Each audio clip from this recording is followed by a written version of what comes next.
Bioneers, it's my people. This is where I feel it's the birthplace. It really is a joining of the midwives, the ideas, the ingenuity, the creativity, the sparks of inspiration.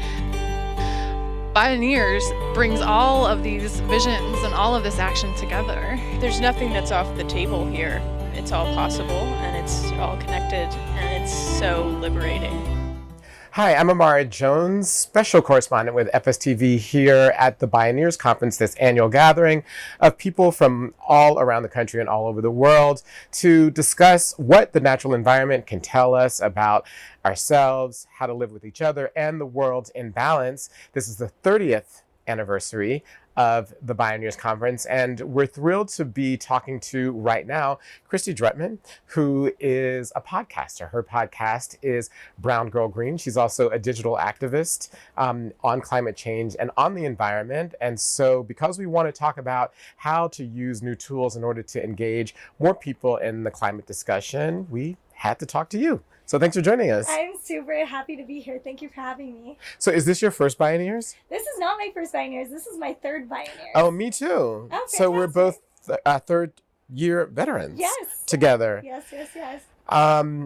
One of the things I think that struck me when I came here for the first time 3 years ago, and I don't know how it struck you, but in comparison to a lot of other environmental conferences, climate change conferences, there's a huge youth presence here. Yes. And there's a huge emphasis on youth leadership and youth leadership development here. Definitely.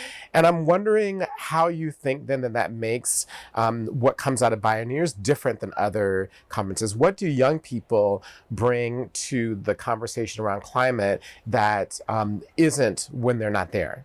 I think that young people are bringing a new perspective that we need to talk about the differences and the diversity that exists in the climate movement between cultures and perspectives, sexualities, like the intersections of our identities with the climate movement. Young people today don't want it to just be, this is this movement and this is this cause. Like they feel personally invested in that and they bring their identities into that space. So I think young people are continuing to challenge the status quo of what the environmental movement is and continuing to treat it as this organic process where they can step into their power, bring their identities forward, and continue shaping what that space looks like and how they can utilize it to empower themselves and their communities when they leave this conference.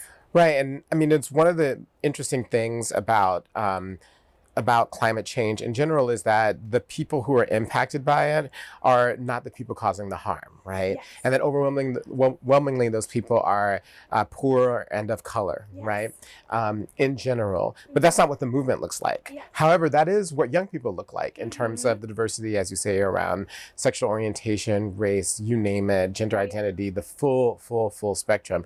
And so what specifically do you think are the perspectives around the intersections that need to happen in climate change? What's missing right now?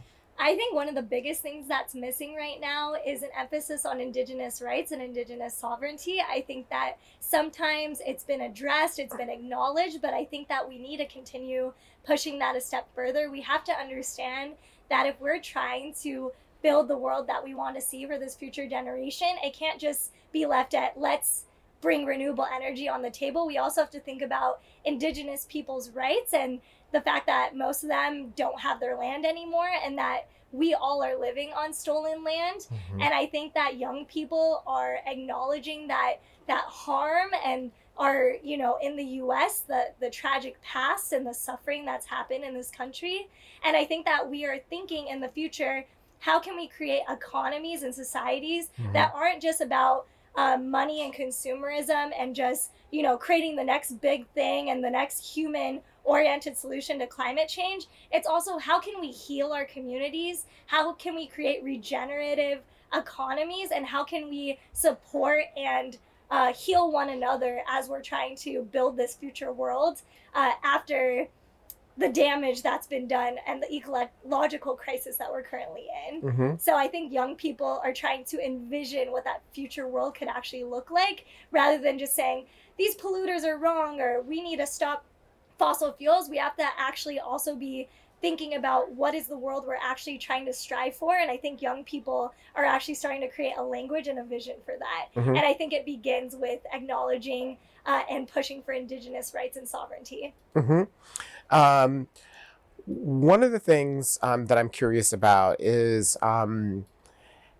how it feels to be a young person who is going to be living out the majority of your life in a world that is going to be dominated by crisis and by crisis driven by climate change, but at the same time not being in the position of power to avoid that future, right? Like, how do you cope with that gap? I mean, what is it like to see people who are in their 70s, literally, I think our president is 70, early 70s, making certain decisions about climate when overwhelmingly he won't be living out his life during the time when most of those negative impacts will accelerate? I think it's completely negligent in part of our current federal administration for not addressing the climate crisis in an appropriate and rapid response way. I think that they're, shutting down things like the Green New Deal and shutting down all these policies to create, a renewable energy future and a future that we can create these regenerative economies I was talking about. Mm-hmm. I think is completely negligent, not just for people that are on the radical left or the liberal side, but everyone, all of humanity is going to be impacted by this. And I think that making climate change specifically like a political issue and something that is being used as a tool against the society we're trying to build is both a threat to our health, our economy, our safety as an American people. And I think that the disregard for human lives and the risk at stake is something that keeps me up at night every night, because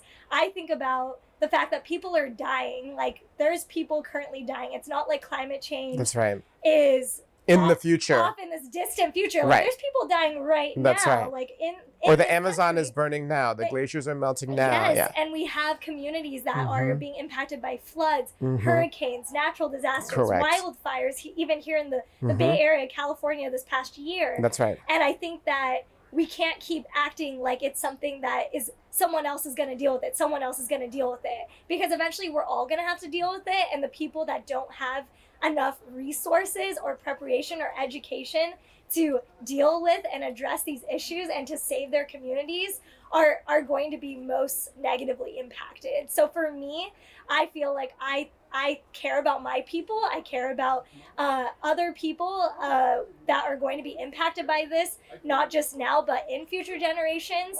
And I try to make my platform, Brown Girl Green, really focused around that, really focused around how can we hold each other in these really difficult times and say, yes, it's hard. It's not a utopia. It's not a perfect solution. We don't have a silver bullet for all of these things. It's going to have to come down by community basis. And people need to really start moving from the individualistic, like, how am I going to save myself, to being like, where's my community? What am I going to actually do when natural disaster hits? And how am I going to support the people in my area to, like, be a leader, be a community helper, and really bring my full heart to this? Because I think that's the only way people are going to really survive past what we're about to face. So you just mentioned Brown Girl Green, which is your podcast. Yes. So I'm wondering, and I want you to talk a little bit about what motivated you to start it. What did you want to do in your podcast that you didn't think was being done? And what do you think in general is the role of digital communications and activating younger people into action on the climate crisis? Yes, so I grew up in a really conservative hometown in Southern California, very predominantly Republican. I also grew up in a mixed race household where I was living, different identities. And I didn't grow up in a family full of activists. And then I went to UC Berkeley, where I was exposed to liberal political thought and momentum around the climate crisis and environmental issues. But I was never exposed to that prior to that when I was a kid. I grew up, near a freeway, had low lung capacity, kind of learned about the environment in that way, that like it was something that needed to be taken care of, but I didn't really know how to. And as I went into the environmental movement, I saw that there wasn't a lot of representation of people who came from my background. But whether it meant like I came from a conservative background, whether that was me navigating the world as a Filipina American, or me just like being a young person and just not seeing any of that in the mainstream environmental movement, at least the leaders and the people that are constantly praised in the news and at conferences just like this. And I just felt very alienated, and I wanted to create a media platform that allowed me to just like express the frustration around that. Like if I feel this way, then there should be other people that feel this way too, where like you don't fit into like the box that you think an environmentalist should be. And if I don't fit into this box, can I actually create any change around, you know, these big ginormous issues I'm seeing in my community and the world at large?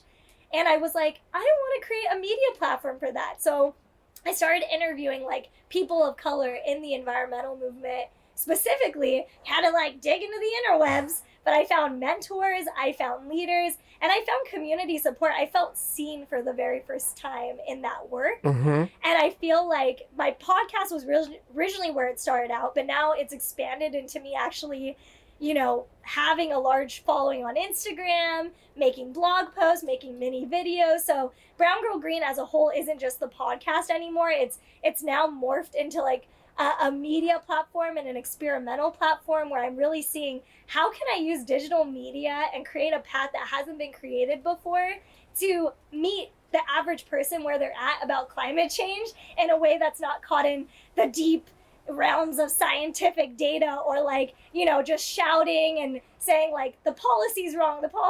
It's like, okay, how can I create fun, creative media that's healing and entertaining for me while still engaging in these really tough topics?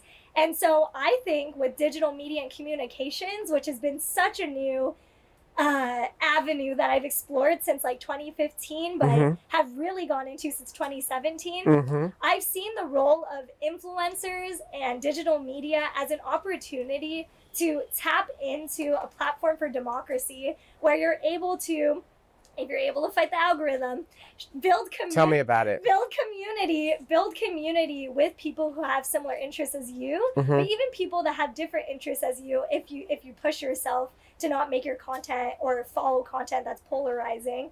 And you get to just have access to people from around the world to share ideas, to share solutions. And I think that's been the coolest thing about developing this platform, is been making friends from around the world, youth climate activists who they're like, wait, why are people in America doing this? We do this in my country, or how could I do this in India? And like people actually reading my posts and like engaging with it in that way feels really powerful, because if our governments aren't willing to step up, sometimes we have to just like already be envisioning that world so we can keep pressuring them and have our vision, our talking points, our knowledge, our media, our pop culture, our mainstream, all kind of coalesce into one unit that's like being like, we're stopping this and we're shifting it in the direction that we know it needs to go in. And I think that's like, I love being a part of that move to shift the dominant culture towards that. Right. And what's interesting about the audience that you build, it seems it's people around the world who are of color, who don't seen in environment,